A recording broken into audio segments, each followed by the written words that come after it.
So it's been a crazy 6 months since starting YouTube or doing it casual, part-time, whatever you want to call it, along with balancing a full-time job and documenting everything. So I want to take this opportunity to kind of sit back and go through my experience over the past 6 months, some key things I've noticed, and I guess just to reflect back on the original purpose of the channel. So as a car enthusiast, I absolutely love my cars. I also love my tech, and that's kind of what's driven me to create this channel, to show you guys that, you know, as a car enthusiast, you could still have fun, and I guess to test the possibilities of owning this as a everyday car and to see if it's the perfect replacement. So there's a couple of topics that I want to kind of cover off in this video. So use the time codes or chapters below to kind of scroll through as you please.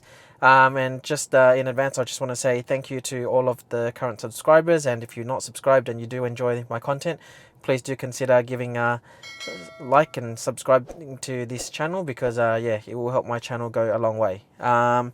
So as I said, I want to cover off the past 6 months, some key things I've noticed, give you my honest opinion on, is this the right car, what I still think about it, and yeah, just a general summary of how the past 6 months has been. So first things first, I want to talk to you guys all about the distance I've travelled with the car, and I guess things like average consumption, charging cost to date, number of software updates and issues, and so forth. Okay, so let's start off with I guess some of the details of the car itself: distance travelled, charging costs, and fuel cost comparison, and so forth. So in terms of what's on the odometer for the car, at the moment it's 6,243 kilometers that I've driven. It's 1,132 kilowatt hours that I've used, and I think it says they're roughly average of what is it, 193 watt hours per kilometer. So electricity cost the entire time is $91.89 based on this app. Now just bear in mind that, and I'll touch on this in a bit more detail, the $91.89 isn't exactly what I've paid per se. I'd say it'd be less than half that amount, or around half that amount, because in the start I used to charge off solar, so it's essentially the feed-in tariff that I've potentially lost at that point in time. So either way, electricity cost in total would have been roughly $91.89. Fuel cost in comparison, $1,507.34. So that's a really big amount there. And I guess really good in terms of savings. Efficiency, 193 watt hours per kilometer. So you can tell that realistically, I do plant my foot down. As a car enthusiast, there's no reason why you'd buy the performance spec and not plant your foot down at times. So you buy the fastest variant for a reason, right? So either way, that's 193 watt hours per kilometer. Total time spent in the car, you can see, spent driving 7 days, 22 hours, 1,182 number of total drives, and you've got some speed efficiency and temperature efficiency that you've noted there. So all in all, the figures that we've saved, I guess if you compare fuel costs versus electricity costs, is a good $1,400. And that's based on, I think, roughly about almost 6,000 or 6,000 odd kilometers. And yeah, so based on that, I guess if you take the average around 15 to 20,000 kilometers, I guess if I've done about 6,000 odd so far, you've saved 1,400, then I'd say you times them by 2 to 3 at least, and there's your savings per year if you are driving a Tesla Model Y Performance. And in terms of I guess comparison or converting this to liters per 100 Ks, so let's jump over to, there's this fuel economy conversion website that I've seen here, and I'll put a link to this in the description section as well. So as an example, I have used what was it, 193 watt hours per kilometer. We'll do a convert, and you can see that the liters per 100 kilometers is 2.18. So extremely fuel efficient if you were to do an exact comparison or conversion into if this was an ICE car. Now, for context, I've still got the Kia Carnival, I've still got the Volkswagen Golf R. Volkswagen Golf R, depending on how you drive, I guess on average is probably about 10 to 12 litres per 100 kilometres. So taking this as 2 litres per 100 kilometre as just a comparison for data sake, I guess you can say that this is very, very, very fuel efficient. And from what I understand, the diesels, even our Kia Carnival diesel on the highway, you'd only get about 5 point something to 6 litres per 100 kilometres for diesel. A lot of hybrid cars, you're probably down around the 5 litres per 100 kilometre mark as well. And so, you know, it's very hard to beat if you're talking about the cost per driving however many kilometres you're talking about. And then in terms of software updates, I think we're at about 12 or 13 software updates now. And the only issue that I've had genuinely is, and I'm yet to do a video, is the white seats. You may have seen a YouTube short that I put quite a while back. I think I'm kind of over it at this point in time. So you kind of you'll understand where I'm going with this. But I wouldn't buy it again. And that's really the only issue I've had. I haven't, thankfully, knock on wood, I haven't had any issues at all with the car. You know, picking it up, there used to be a lot of people saying there were build issues, build qualities with the car. Ever since we've got the cars made from China or made in China, the quality has drastically improved. And the Model Ys, when they came over here, I didn't see many issues at all. And I myself, or our car in particular, we haven't had any of those issues. So really, it's just the white seats, which I'll cover in another video shortly. But that's essentially the only issue that I've had over the past 6 months or so. Now, let's talk about before buying an EV and what that meant for me versus now. So before buying an EV, I knew that there were 3 key things that I've read up, and I kind of knew that I would eventually, or potentially at some point in time, experience. And so a lot of people had concerns about this, and naturally, you know, it was something that I at some point in time felt a little bit as well. And I just wanted to address that and get that out of the way. So I've done a lot of research, and I guess my background loving tech and cars, I do heaps of research before I decide to make a purchase. And when I do make the purchase, or when it's time to make a purchase, you know, if there are salespeople, it's at the point that I could probably sell the item for you or sell the product for you, because I'm that into, I guess, the detail. Anyways, so moving into an EV from a performance car background, range anxiety, public charging, and getting used to the speedo. So let's talk range anxiety. So did I feel range anxiety at all? Realistically, I did probably only within the first week. And the key reason why is because I know that as soon as I had a couple of drives from, say, here in the Hills District, New South Wales, through into the city, so just for context for anyone who's not in Sydney, that's about a good 40 to 45 kilometre drive from here into the city. That takes about 10 to 12% on a normal sunny day, cranking the aircon and giving it, I guess, a bit of a hit as you get on the highway, as you do. And so 10 to 12%. So I factor in, I guess, another couple of percent as additional for whatever it may be, just as a safeguard, I guess. And so let's just say it's about 15% driving one way, which it never has been. But let's factor in 15%. So as soon as I kind of did that drive a couple of times, I kind of knew and had confidence in the car, knowing that I could easily travel the distance that I travel into the city with no issues. And so obviously if I'm at a much higher percentage, for example, 60 or even 70%, I know for a fact that 15% or even less than that will get me from home into the city. And so what that meant for me is knowing that anytime, anywhere, I'll be, based on where I normally travel, I guess within my area here, or even sometimes through to the city, even if I get to the destination with 20 odd percent, I know that I will be okay. And I guess the other plus side is over the 6 months that there's been, over the 6 months that's gone past, there's been a heap of new charges that have come about. Even in my local area, you know, and a lot of the Ampol, BP, they're all kind of putting up their own new charging stations. And so that kind of leads me to the second point on public charging. I knew that I'd be charging from home. I also did use public charging a couple of times, but I guess it wasn't such a big concern for me. But did notice that it was quite easy, probably about 6 months ago, to get a charging spot, and I guess I'll talk about that in a bit more detail shortly. But overall, public charging, I have noticed less stress, I guess, mentally in finding a charger because I've got an alternate solution.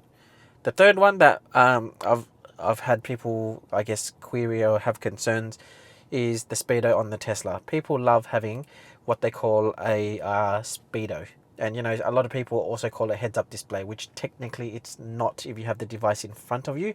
Heads-up display really is about the visual projection up onto the glass.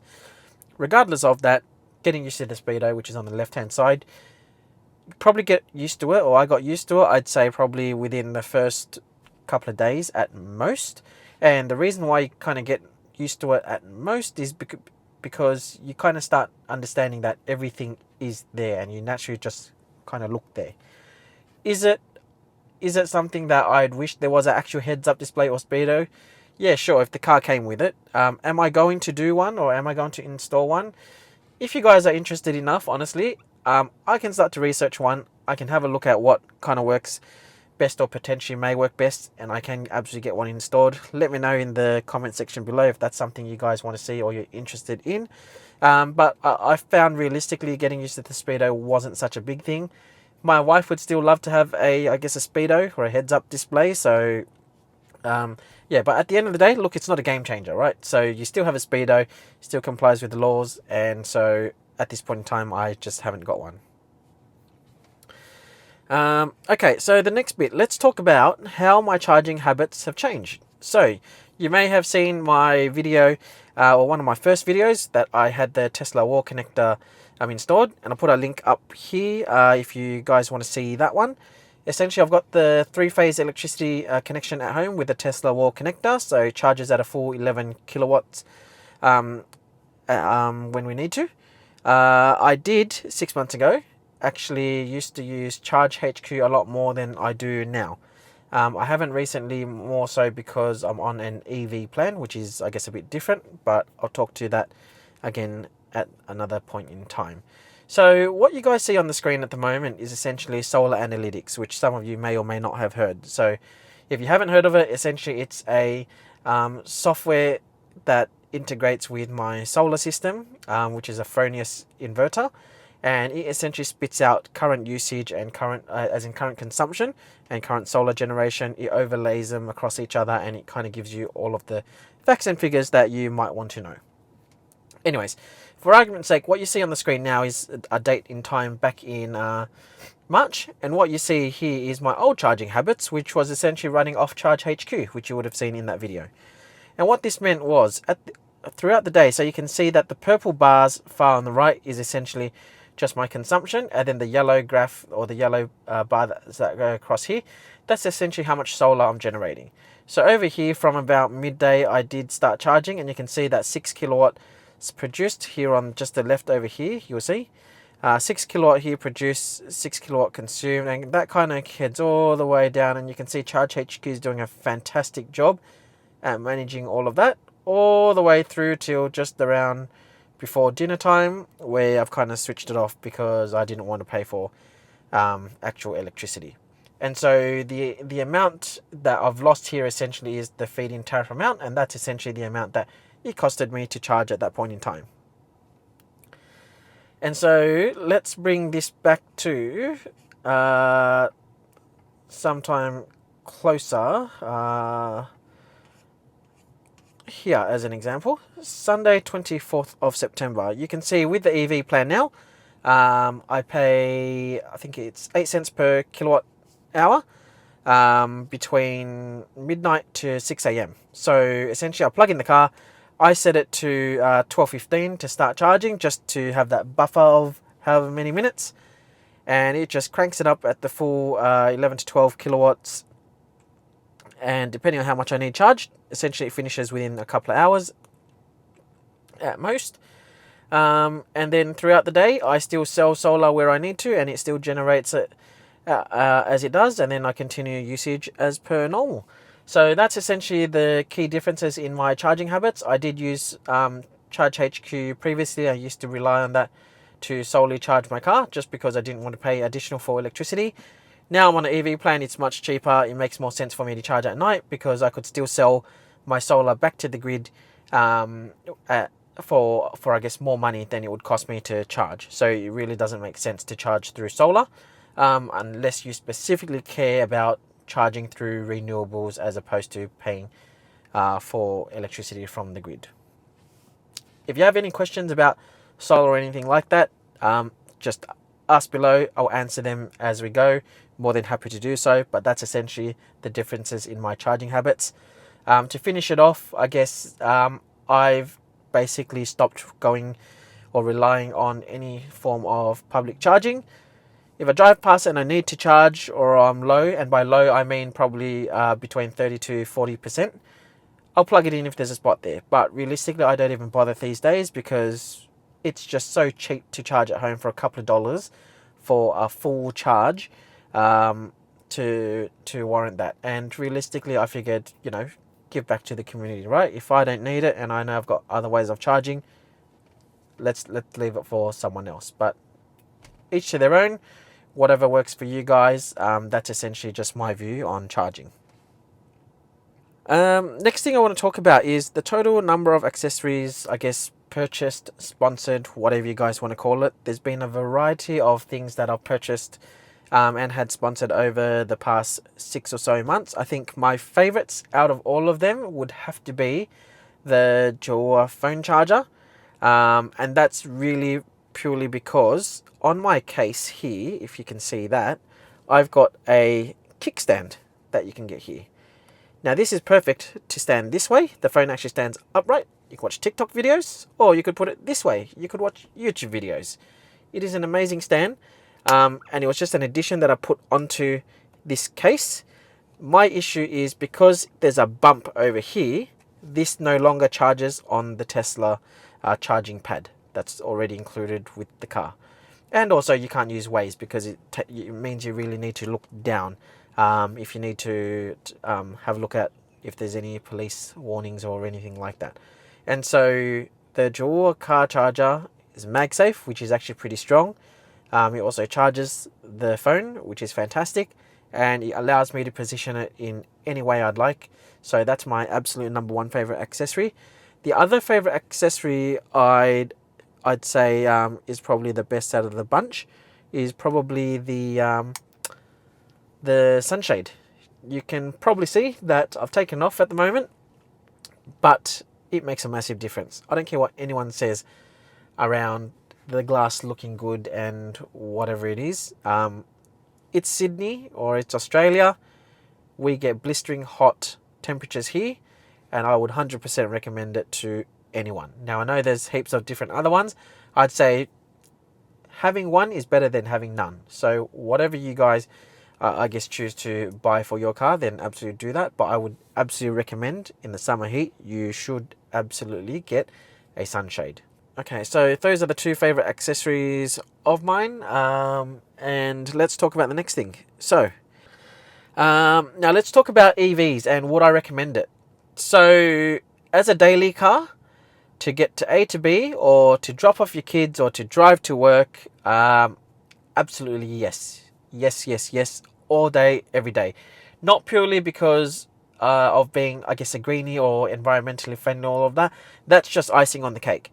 I think it's an absolute winner for the purposes of super low ongoing and running costs. Now, I've got a separate spreadsheet. If you guys love your spreadsheets, I'll show you guys. I created one purely just to look at some simple costs on why I would consider an EV versus any other car in terms of running costs. And so running costs or ongoing costs was my number one thing.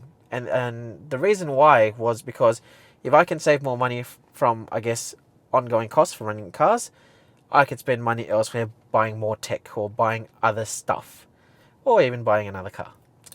So yeah, either way, main thing is because it's so easy to just get in and go, and there's just so many convenience functions that Tesla offers. And by that, I've put some in one of my previous videos, but my number one reason why I love the simplicity of driving the Tesla is because I honestly don't have to carry a key. Yes, it's an absolute first world problem, but I know that I take my phone everywhere and it's just easy for me to get in and go. And so that's my number one reason. Another reason why I would say they are fantastic A to B cars is because instant torque. When you drive, it's just effortless for you to drive. Whether you want to be driving harder, especially in the performance variant, or you just want to simply drive somewhere, whether it's to work or somewhere else, it's just simple to get in and go. So absolutely, I would say that I would recommend getting an EV. And also with the cost of petrol, everyone's wallet's hurting right now. So it's just a bonus, right? What's my position on ICE versus EV? You may recall in my first pickup video, I did say that I'd love to own a Porsche 911 or a GTR, Nissan GTR. And I guess the question is, would I stick with EVs forever, or would I get an ICE car? Hand on my heart, I will tell you that I will still buy an ICE car. Not because there is nothing else that could suffice. I think at the end of the day, the term petrolhead is, I guess, it's a dying breed, right? And I think ultimately, I still have it down to my heart that I love ICE cars. EVs are fantastic, don't get me wrong, and I'm not against EVs. I love EVs, but I still love petrol cars, ICE cars, and 911s and GTRs are still on the list that I'd love to own one day. That's all there is to it, and I think it's more about the connection to the vehicle themselves, and I think having a background of all of the cars that I've had, pretty much all of those cars had modified exhaust, and so I think it's just the nature of driving, the connection, the sound to the vehicles, that I haven't been able to find myself feeling the same driving this Tesla Model Y Performance over the past 6 months. It's very different to even the Volkswagen Golf that we have. Yes, this in terms of value of the vehicle themselves, new, this car costed probably 1.5 to nearly 2 times as much as the Golf R. But even then, when I get in the Golf and I start it up, it still feels different, especially when you drive it. And it's unfortunate, but I just haven't been able to build the same connection that I have with the Golf compared to getting in this car. And so for the car enthusiasts out there who do own an EV now, I'd love to know in the comment section below, what do you guys think? Have I hit the spot? Do you guys feel the same? I'm keen to know. And if you're not a car enthusiast, I'd like to know the same. As soon as you move from an ICE car to an EV, is the ICE car essentially you're dead to me and totally forgotten? Love to know. But either way, I'd say ICE versus EV. As I said, the summary is I would still personally buy an ICE car. But would I recommend an EV for an everyday car? Absolutely. You'd be silly to buy an ICE car as your number one choice over an EV if you really don't care about cars and you just want to get from A to B. That's my genuine position on it.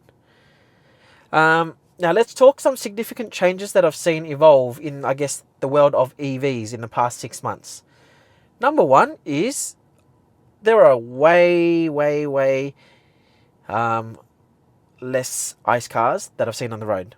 Heaps of EVs on the road these days. Just dropping kids off at school or even driving to the office or even on public transport. You'd close your eyes for 5 seconds, you'd open it, you'd see a stack. Couldn't miss it. Almost every, you drive down the street, Tesla specifically, right? Even a short drive to 1 to 2 suburbs away, you would see at least 2 to 3 minimum. And that's fantastic because it goes to show that people are buying vehicles and there is an absolute shift to electric, which is where the future is. So heaps of EVs on the roads. Other key differences that I've noticed over the past 6 months or half a year driving is that in roundabouts, anyone who has not driven an EV always underestimates an EV in terms of other vehicles. What I mean by that is there's potentially so many accidents to be had because someone in an ICE car who's got lag when they need to accelerate out of the roundabout or into the roundabout to head out, they underestimate the fact that we have instant torque and that as soon as we are the next car to go, we are pretty much in the roundabout. And by the time they're pulling out, it's probably, or I guess, what you'd call a near miss. And this isn't about the car enthusiast side of me driving, I guess, faster or erratic or whatever you'd like to call it. It's the nature of the vehicle. We have instant torque as an electric vehicle driver. ICE cars do not. So as we're driving straight or there's a roundabout in front of us, if we're going to enter, we will be there within half a second or 1 second, whatever you want to call it. Whereas the other cars that are coming out, they will think that they can make it. So by the time they're accelerating there, you could potentially, if you don't stop, rear end them or hit them in the back quarter panel. So yeah, that's the main thing. I have really found that people underestimate how quick an EV can get in and out of a roundabout, therefore potentially causing near misses. Filling up. I had to fill up the other day. First time in, let's say, 2 months, I'd say. It genuinely felt like an inconvenience. And I think that's mainly because I have a home charging solution, which essentially is when I run down to about 30%, I'm just going to plug it in. When I go to sleep, it's going to charge. It's going to be full or to 80 or 90%, whatever I need, by the next day. And that's essentially how my charging habit has been over the past couple of months. Now needing to fill up potentially, even though it's once every couple of months, it just generally felt like an inconvenience because I had to go out of my way to go and fill up. Again, absolute first world problem, but it's just something that I've kind of noticed within the family that if you do have to fill up, now it actually feels like you're being inconvenienced. And the next thing is public charging. Now, this is kind of a rant, not specifically for me, but I think it's more in general. Charging habits for shopping centres and anything that's free has literally gone down the drain in the past 6 months. People have been taking the out of them, and I think it's just unfair. Now, what I mean by that is there have been plenty of occasions where I've driven past or I've seen a lot of people drop off their car to charge and drive off. Now, if that's the only charger or there's specific circumstances, that's absolutely fine. But the purpose of the chargers there is for people to go do their shopping.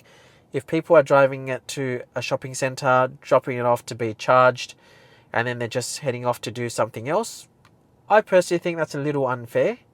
But take what you will, that's just my personal opinion. I feel like it's unfair, and I've seen it happen quite a lot in a couple of local shopping centres. And the other thing is general charging habits around fully charged or not even charging at all. I see with heaps of owners coming on board, it's fantastic, but I still see that quite often where people are either full or they're not even plugged in, but they are in charging spots. And yes, it's a finable offence, but I think it's something that we could all do better as a whole group or EV owners in general. Be conscious that those charging spots should be there for when you are charging. If you are going to park in one of those spots, just make sure you're charging, general etiquette, and so forth. And the last thing I want to talk about is how's the past 6 months been on YouTube. I never thought I would actually go on YouTube, but I just thought that I wanted to document something that I'm really passionate about. And cars is something that, if you actually do know me, I could talk to you about cars, modifications, whatever it is, for days. If there was a job to talk about that, I would be a 10 out of 10. I'd be 11 out of 10 in that job. Anyways, let's talk some statistics and I guess how it's been. So I'm quite dedicated to know that there's been a lot of times where people have tried YouTube and they've kind of given it up after 6 months, after 1 year, or even less than that. I know that from my research, consistency is key. So You guys watching this video, if you are still watching, fantastic. Thank you very much for all your support. I'm committed to uploading at least once a week, or I'll attempt to. So far, I've been able to successfully do that once a week. Where I can, obviously, we'll do absolutely more, and I'll continue to document things as we go. You may have seen over the past couple of videos, or maybe over the past couple of months, I've been starting to branch out, I guess, into other EV brands, and that was always the intent. But I also want to ensure that the channel has a big focus on my actual car and my experience as a EV owner, especially coming from performance car backgrounds. Now let's jump over to some analytics, and I want to show you guys where things are at and how much the channel's grown over the past 6 months. So watch whatever you'd like, take whatever information you'd like, and we'll go from there. So as you can see, channel's currently got 459 subscribers. First upload was, I think, in January, before I even got the car, and then I started actively posting from about February, which is where that first spike is up here when we first picked up the car.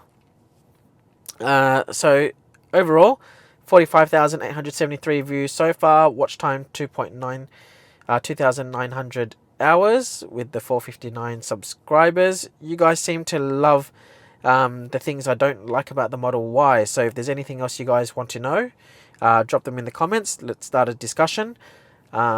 I'd love to continue whatever it is that you guys want to know from there. And you guys clearly love watching the pickup back then, and then things I love about the car. In terms of monetization, for the ones that aren't aware, YouTube does actually pay creators money. I'd say we're almost halfway there. So if I scroll down, just for transparency, right? We've got 2,883 public watch hours out of 4,000, and currently 459 subscribers out of 1,000. So you need to achieve all of that, I guess, within the year for these figures, especially to get channel monetized. And yeah, so those are the general stats of the channel. As I said, I never thought I'd be doing it, but I guess it's something that I enjoyed, talking about cars. So why not document my life experience and also share it with the world, because I'm sure there are other people who love cars as well and just want to know what it's all about. In terms of next steps, really, where to from here? So as I said, you guys have my commitment that I'm going to try, and I have been uploading at least one video a week. I'll continue talking about how this car is compared to ICE cars. I'll start talking about other EV cars as well. And yeah, if there's anything in particular you guys want to start seeing or hearing about in the video content, then please let me know. I'm always open for feedback. If you guys loved the video itself, I know it's been quite a long video today, but give it a like, thumbs up, subscribe if you haven't. Thank you so much again for all your support, and yeah, watch this space. We've got plenty of content upcoming, and hope you guys are well, and we'll see you soon in the next one. Take care.